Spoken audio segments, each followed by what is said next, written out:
Hello YouTubers, Alaska Prepper here. My third video of the day, but I have to cover this because in my opinion this is breaking news. Ladies and gentlemen, this is going to be a very difficult winter, more so for Europeans than us here in the United States, because I feel that in the United States we are going to have the supply that we need in order to heat our homes in the winter. However, it's going to be a lot more expensive.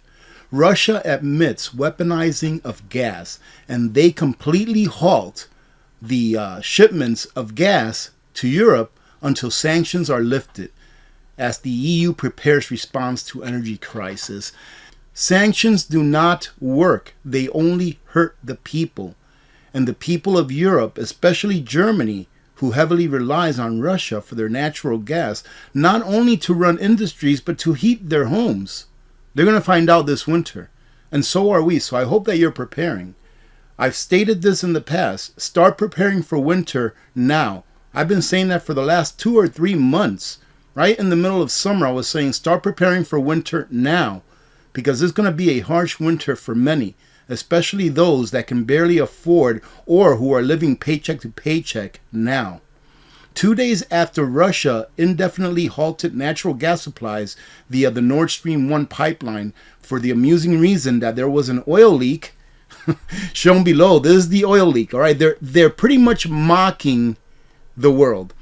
Or not the world. They're pretty much mocking those that impose sanctions on it, be it financial or monetary sanctions with the SWIFT system, or sanctions of whatever kinds, taking their oligarchs' yachts and stuff like that. Ladies and gentlemen, what has this done for the people except to make their lives a lot more difficult? What has it helped, in other words? All of these sanctions that have occurred, what has it helped? If anyone can answer that question, please answer that question, because I cannot see anything that these sanctions have helped. They're only hurting the people that need it the most. On Monday, Russia finally admitted what everyone has known since February, namely that it has weaponized commodities in response to the West's weaponization of currencies. And ask yourself a question. Listen here, I'm not taking any sides, so don't start that bull butter. Right? Not taking any sides. I'm just trying to think with a little bit of common sense. What did you think was going to happen? When the ability for Russia to trade in the international community, even with countries that agreed with it, because in the international community there are countries that agree with it, countries that don't agree with it. However, when the U.S. goes out there and weaponizes that same monetary system by which countries in the entire world have been trading with each other for the last several decades, when the U.S. gets to choose who can and who can't participate, then countries are going to start thinking, should we be part of that system? So who has this really helped? When the U.S. weaponizes the monetary system against a country, and then that country in turn weaponizes their export, the export of their natural resources against those same countries that are weaponizing the dollar against them, to include the countries in Europe that have sanctioned Russia also.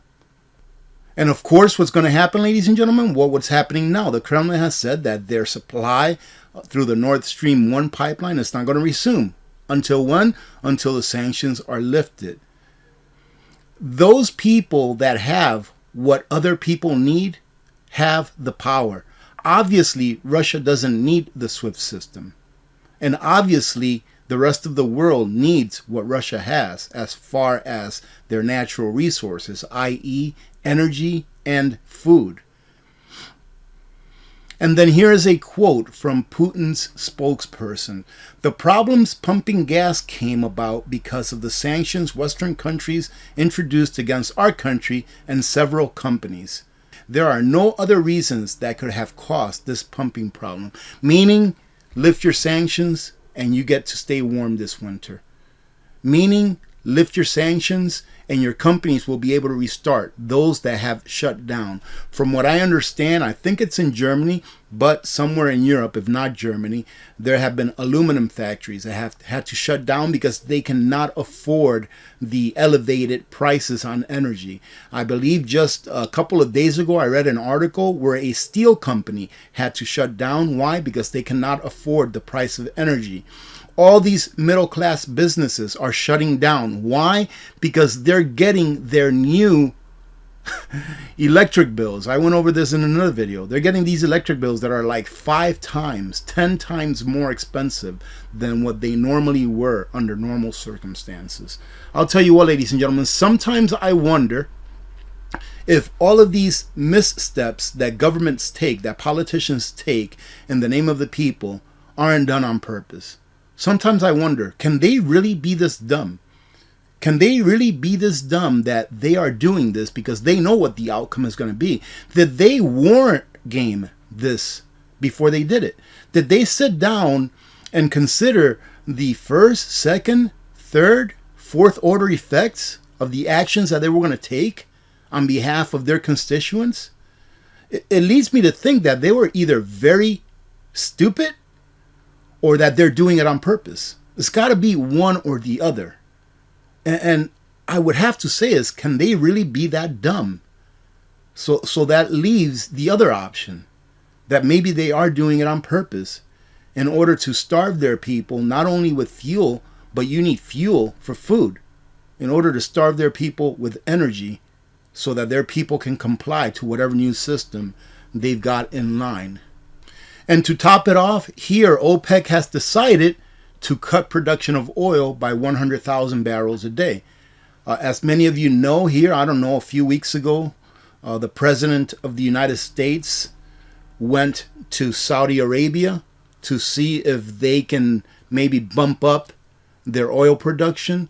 And instead of bumping it up, they are now cutting it down.